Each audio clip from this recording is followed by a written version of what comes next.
Hello বন্ধুরা, good evening. এখন শুভ সন্ধ্যা হয়ে গেল, ঠিক 6:30 বাজে। তো আজকে চলে এলাম আর একটা নিউ ভিডিও নিয়ে। তো আজকের ভিডিওটা অবশ্যই তোমাদের ভালো লাগবে, কারণ হচ্ছে ছিন্নমস্তা কালী পুজো হয়েছে। আর গতকাল অমাবস্যা ছিল, আবার আজকে অমাবস্যাটা ছিল সারাদিন ধরে। তো এই যে অমাবস্যাটা হলো, এই অমাবস্যায় গতকাল রাতে পূজা হয়েছে। তো ছিন্নমস্তা কালী আজকে তোমাদের দেখাবো। ছিন্নমস্তা কালী তোমাদের কেমন লাগলো অবশ্যই তো বলবে পরবর্তী ক্ষেত্রে। আর কার কার জায়গায় এই ছিন্নমস্তা কালী পুজো হয় অবশ্যই সেটা জানিও কমেন্টের মাধ্যমে। তো তোমরা আশা করি সকলেই ভালো আছো, সুস্থ আছো আর ভালো থেকো। তো ব্লগটা দেখতে থাকো, অর্থাৎ ভিডিওটা তোমাদের আশা করি অনেকটাই ভালো লাগবে। তো সঙ্গে থাকো আর দেখতে থাকো ছিন্নমস্তা কালী পুজো।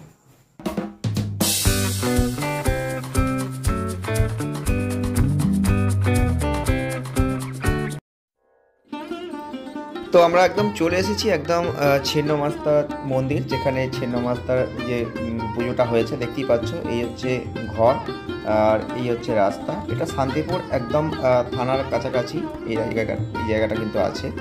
তো থানা থেকে খুব বেশি দূরত্ব নয়, থানার মোড়ের ঠিক কাছাকাছি কিন্তু এই ছিন্নমস্তার ঠাকুরটা হয়। তো ছিন্নমস্তার এক আক্ষরিক অর্থ হচ্ছে বিচ্ছিন্ন মাথা। দেখতে পাবে যে একদম মাথা কিন্তু বিচ্ছিন্ন করা হয়েছে, দেখতেই পাচ্ছ। তিনি তার মর্মান্তিক হিংস্র ভয়াবহ যে জায়গাটা সেটা কিন্তু দেখানো হচ্ছে এখানে। আর দেবীকে আত্মবিচ্ছিন্ন এবং ভয়ঙ্করভাবে দাঁড়িয়ে আছে দেখানো হচ্ছে। অর্থাৎ যখন তিনি তার বাম হাতে একটি থালায় তার মস্তকটাকে ছিন্ন করে রেখে দিয়েছেন, আর ডান হাতে আছে তলোয়ার তিনি ধারণ করে রয়েছেন।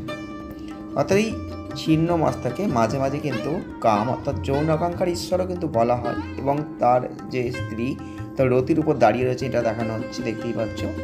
যাদেরকে একটি পদ্ম বা শ্মশানের চিতায় সঙ্গম করতেও দেখানো হচ্ছে। অর্থাৎ ছিন্নমস্তার গলা থেকে রক্তের 3টে স্রোত বেরিয়ে রয়েছে। ভালো করে লক্ষ্য করে দেখতে পাবে, সেটা তার নিজের ছিন্ন মস্তক এবং তার 2 যোগিনী বন্যিনী ডাকিনী দ্বারা মাতাল।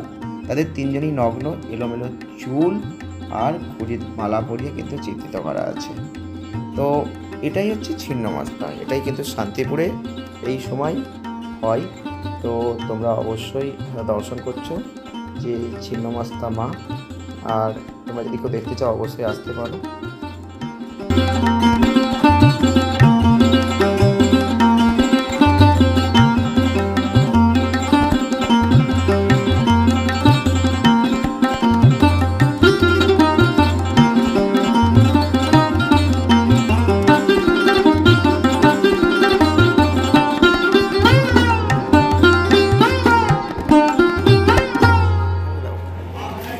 তো বন্ধুরা, ফাইনালি আমরা ঠাকুর দেখতে বেরিয়ে চলে এসেছি সামচাঁদে। আবার আর একটা ছোট রয়েছে, ঠাকুর দেখতে হ্যাঁ ভালো লাগে ঠাকুর দেখতে। হ্যাঁ, ছোট বেরিয়েছি আজকে ছিন্নমস্তা দেখে, এখন সামচাঁদ দর্শন করছে। ছোট সামচাঁদ দর্শন কতদিন পর দেখলে সামচাঁদ? অনেকদিন পর ছোট সামচাঁদ দেখেছে, তো ভালো লাগছে বলছে আজকে। তো চলো।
বন্ধুরা, ফাইনালি আমরা ঠাকুর দেখে চলে এসেছি, এখন বাড়ি চলে এলাম। আজকে ছিন্নমস্তা দেখলাম। হ্যাঁ, কেমন লেগেছে বলো? কেমন লাগলো? খুব ভালো লাগলো। অনেকদিন বাদে আমি দেখলাম ছোট, অনেকদিন পর একটু ঘুরিয়ে নিয়ে আসলাম। তা কত বছর হবে? 50 বছর হবে? না, 10-15 বছর হয়ে যাবে। 10-15 বছর পর সামচাঁদ দেখেছে, অথচ এখানে এত ঠাকুর রয়েছে। আর ওদিকে আর না শুধু কাজই করে যাচ্ছে, তো যেতে পারছে না। বাড়িতে শুধু রান্নাই করে যাচ্ছে সারাদিন ধরে, রান্না শেষ হচ্ছে না। তাই মঞ্জুকে যে দেখিয়ে এনেছি সেটাই আমার সব থেকে তবে বেশি আনন্দ। ছোট ছোট ঘুরে বেরোতে গেছে, পারে না। ছোট আর ও ঘুরে বেড়াতে পারে না, ঘুরে কিছু না, আসলাম। অসুস্থ ছিল আমি অত বিয়ের সময়। দেখিনি, আমি সত্যি ওরকম দেখিনি। খুব এরকম আনন্দ দেখিনি। পেয়েছে। কি অবস্থা বলো তো? তাহলে ভাই ছিন্নমাস্তা দেখা হয়ে গেল, আর ছোটর এই প্রথম হয়তো আমার সামনে ছিন্নমাস্তা দিলে আমাকে দেখেছে। বলবা, আমি যাবো। তো আজকে ভিডিওটা এখানে শেষ করছি, দেখা হচ্ছে নতুন ভিডিও। সঙ্গে থেকো, ভালো থেকো, ওকে।